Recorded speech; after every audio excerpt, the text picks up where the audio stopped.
Bien, estamos ya con el periodista Agustín Figueroa. Agustín, buenas noches, gracias por acompañarnos en Redes y Poder. No, al contrario, Alfonso, gracias por invitarme. Agustín, el presidente ha tenido unas expresiones en las últimas horas que han concitado y concitan la atención y el comentario general. El presidente ha hecho esta metáfora de que maneja una combi, que tiene un contrato social y que por lo tanto para él el rating no es importante sino conducir, no sabemos bien bajo qué estilo o forma, pero una suerte de hombre que nos lleva hacia un destino mejor. ¿Qué piensas de la metáfora y en todo caso cómo ves la conducción del gobierno en este momento? Bueno, tan ineficiente y tan mentirosa como siempre, ¿no? Y la metáfora pues es desastrosa porque no coincide ni siquiera con esa terrible realidad. Si el Perú es una combi, quien maneja esa combi es Nadine. Y en este caso, para completar la metáfora, sería Nadine es el chofer y chofer cobrador.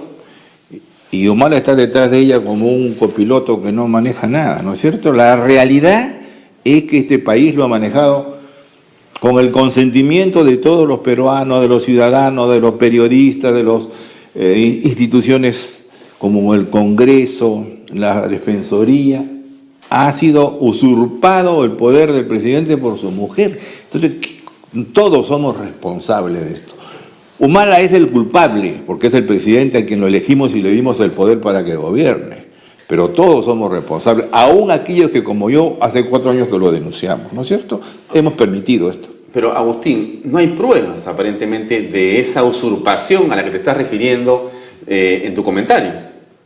Pero ¿cómo va a haber pruebas? Pues tendría que estar en Palacio grabando, ¿no es cierto? Pero los hechos son evidentes. Ahora, hay indicios clarísimos. Tú has conversado, como yo, con muchos de los exministros y expresidentes del Consejo. Entonces yo le creo a ellos, pues. Además, tiene una manera insolente de usurpar. Salió primero con lo de mis ministras y después ha seguido, cambió el asunto del sueldo mínimo, visiblemente, públicamente. Toda la prensa extranjera considera eso como válido. Entonces yo no necesito pruebas porque no existen las pruebas. Porque ella no es responsable tampoco. Aunque está usurpando, está cometiendo un delito, pero el responsable es el presidente. A él lo hemos elegido. Pruebas no vas a encontrar, pero todo el periodismo internacional coincide con una afirmación como la mía. ¿Cuál va a ser el futuro de la señora Heredia el 29 de julio del 2016, según tu perspectiva? No lo sé, pero no le va a ir tan mal como a Fujimori, a Humala y a ella, porque no están los chilenos, pues. Fujimori está en la cárcel porque la Corte Suprema de Chile dijo, este es un delito en Chile, y analizaron y dijeron, y aquí sería sancionado, por lo tanto, por este delito sí puede ser extraditado al Perú. Y en base a eso, la justicia peruana le sancionó a Fujimori. Eso no existe en el caso de ella. Ella no tiene responsabilidad política. El responsable es el presidente, el culpable es el presidente de usurpación de funciones. Ella simplemente está ahí. No hay pues fotografías donde le está dando órdenes, no puede haber. Pero todos los que salen, o casi todos los que salen después, se confiesan con muchos periodistas, como es el caso, como en mi caso, y dicen, bueno, sí, hacía esto. Ya muchos lo están diciendo públicamente, ¿no? Claro, pero no tenemos las pruebas, y lo decía aquí la vez pasada Omar Chejade, ¿no? Va a ser muy difícil, si se llega a una acusación como esa, probar la probanza. ¿Cuál es la evidencia concreta de que hubo usurpación de funciones?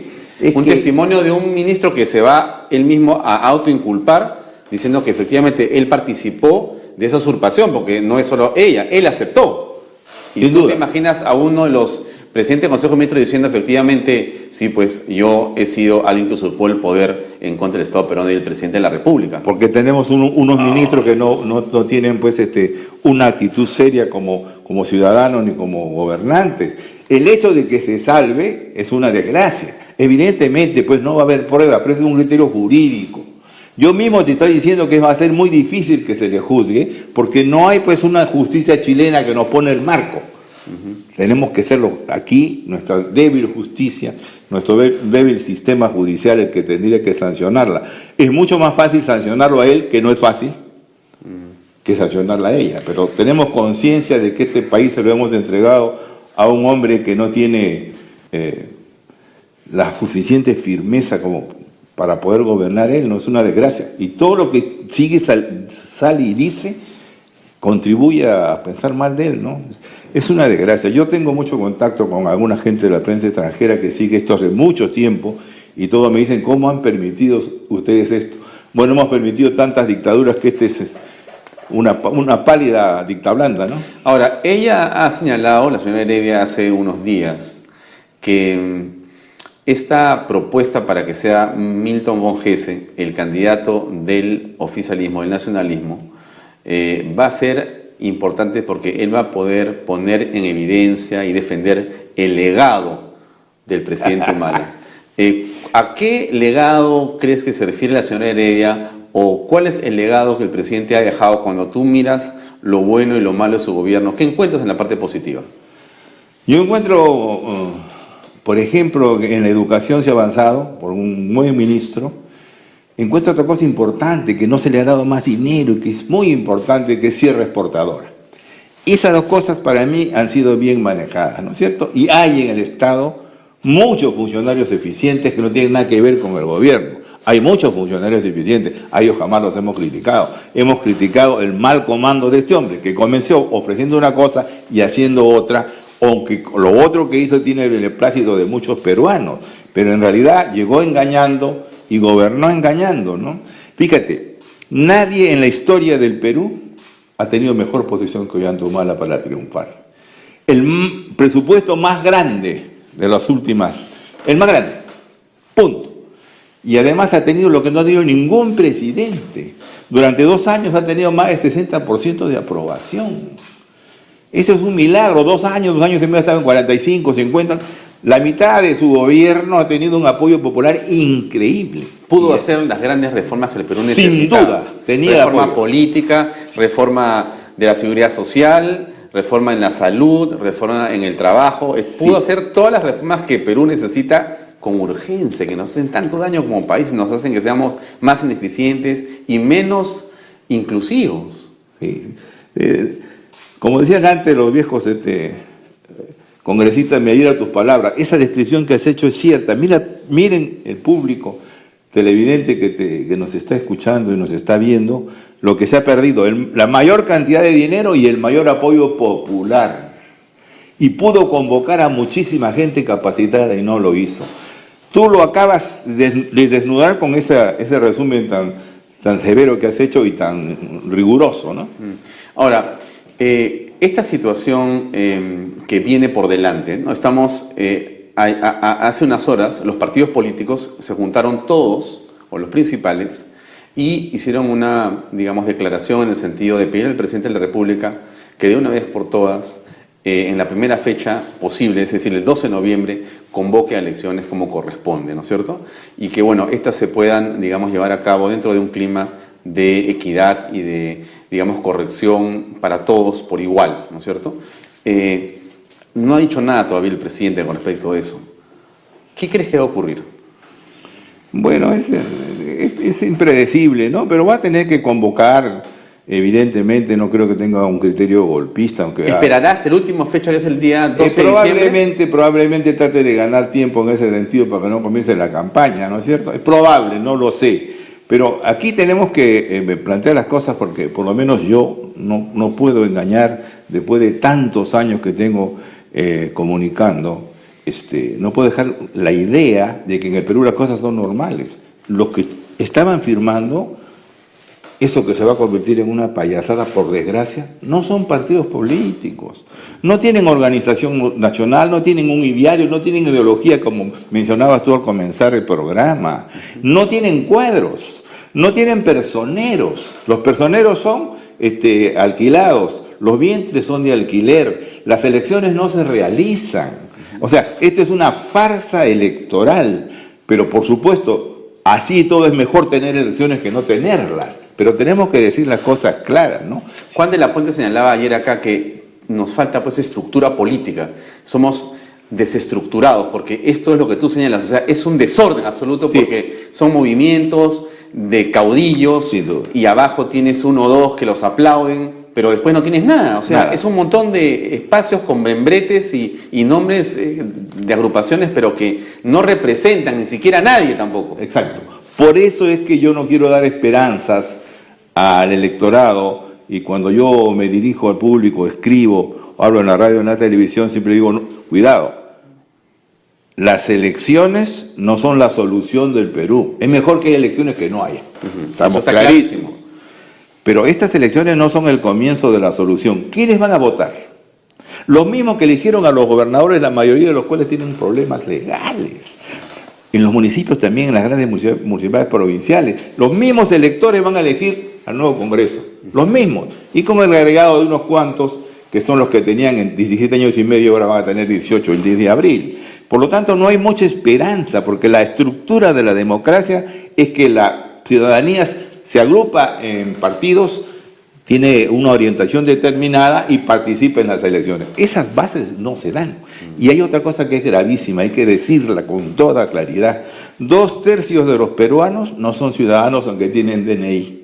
Y no son ciudadanos porque no tienen sentido de pertenencia, porque no pagan impuestos. Tú perteneces a un país cuando pagas tus impuestos. Cuando te cuesta. Exactamente. No te cuesta ahora. Vives gratis acá. Vives gratis. 2/3 son empleados informales o empresarios informales. Tenemos el más alto porcentaje de informalidad de América. Tú lo sabes eso muy bien. Por supuesto.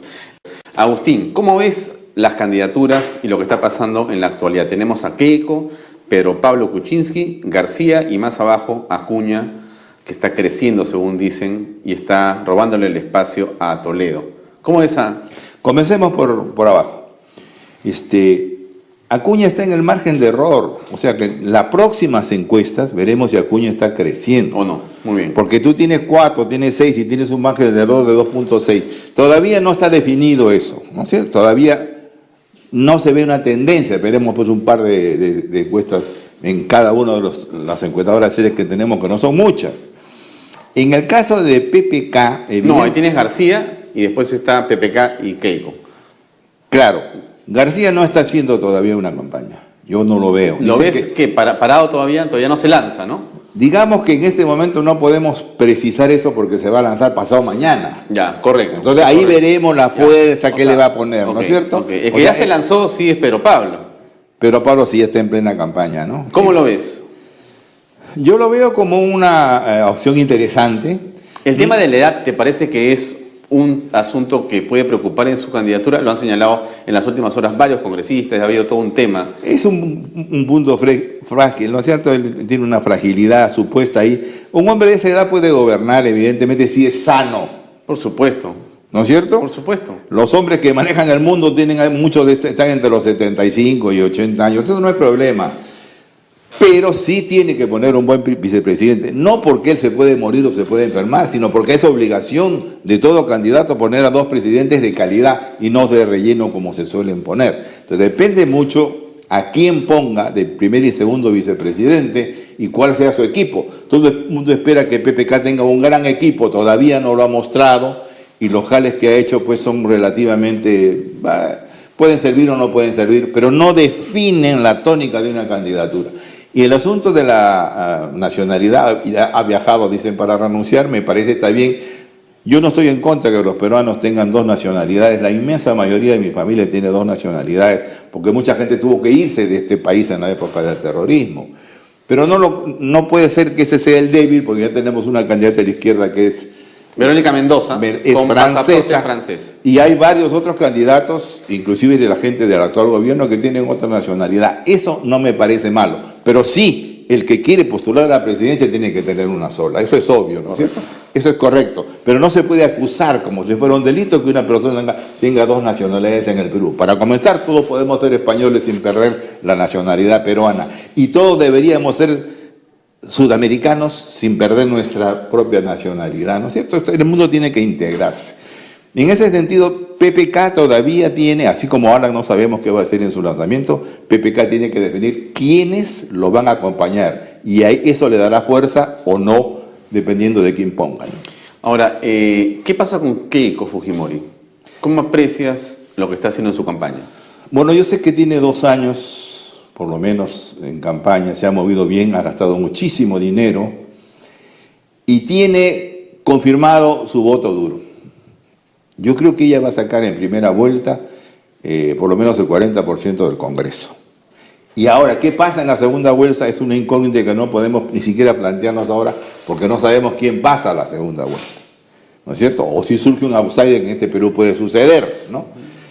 En una campaña que va a ser muy brava, porque por ejemplo Antesana ya dijo que Acuña probablemente tenga la posibilidad de tener el delito de lavado de activos. Ahora se está acusando de los narcoindultos. Es decir, bueno, no digamos pues Toledo, que Toledo ya es evidente para todo el mundo que esa casa no es su suegra, ni ese... La oficina tampoco. Tampoco, porque una señora que toma ómnibus en Bélgica y va a tener 5 millones en el Perú, es tan penoso, ¿no? Sin embargo, se sigue paseando por el mundo. No quiere decir que sea mejor o peor que Acuña, no sé cómo se va a resolver eso. Pero digamos entre los tres que hoy, porque las encuestas, como tú sabes, dicen por quién votaría si las elecciones fueran mañana, los tres que están primeros, evidentemente, tienen más una concepción de derecha, ¿no? Pero dicen que hay un espacio de un hueco negro donde pueden entrar o puede entrar todavía un candidato que no ha aparecido, ¿no es cierto? Porque los votos duros no son tantos, pues son, si sumas los votos duros, sí, no los votos declarados, sino los duros, tienes de repente 30-35% si sumas sí, los de PPK, los de Keiko, los de Alaña. Sí. Entonces te queda un espacio que no es duro, sí, y que puede ser volátil. Sí. En esa volatilidad, ¿tú crees, Agustín, que hay espacio para que alguien irrumpa? ¿Sientes que para una figura? ¿O mejor esperamos todavía o no decimos nada? Bueno, siento que hay el espacio. Mira, en las 4 elecciones que participó Humala, que no tiene voto propio, tuvo el mismo porcentaje, ganó 3 y perdió 1. Primera y segunda vuelta del 2006, primera y segunda vuelta de 2011. En las 4 tuvo el mismo porcentaje. Ese porcentaje podría irse con otro candidato, porque él no creo que su partido tenga esos votos. Además, ahora hay un margen más amplio, como tú bien precisas, que podría seguir a un candidato. Sí hay el espacio. No veo todavía al que podría ocuparlo, pero que el espacio existe, es evidente. Para terminar, Agustín, con todo gusto. Entonces, ¿tú ves, digamos, con optimismo el hecho de que vamos a entrar a un proceso electoral en el cual se va a poder elegir con libertad y, digamos, en una relativa equidad para las propuestas? ¿O tienes temor, tienes preocupación? Yo no soy optimista, tengo preocupación porque tengo muchos años en el análisis político y he dicho muchas cosas en este país. No tengo ese optimismo. Tengo el deseo y voy a empujar en lo que pueda para que eso sea así. Probablemente las elecciones no sean muy tumultuosas, ojalá, pero es evidente que los personeros son alquilados, los partidos no tienen una seriedad. Podría suceder cosas malas, pero ojalá no sucedan. No soy optimista, pero tampoco soy pesimista, planteando siempre una cosa, que no se imaginen que la solución del Perú comienza con las próximas elecciones. Las próximas elecciones tienen una ventaja, que se va este equipo que ha destrozado el Perú teniendo las mejores posibilidades de ponernos en otro mundo y bueno, no lo ha hecho. Entonces se va, Humala es una satisfacción, ya al fin se van estos, ¿no? Pero eso no significa que vamos a estar bien por todo lo que hemos conversado, por la situación del electorado, por la situación económica del Perú, que podría ser muchísimo mejor de la que es, y por la falta de estructura y solidez de la sociedad peruana, ¿no? Muy bien, Agustín, gracias por tu presencia esta Gracias noche, por invitarme. por acompañarnos.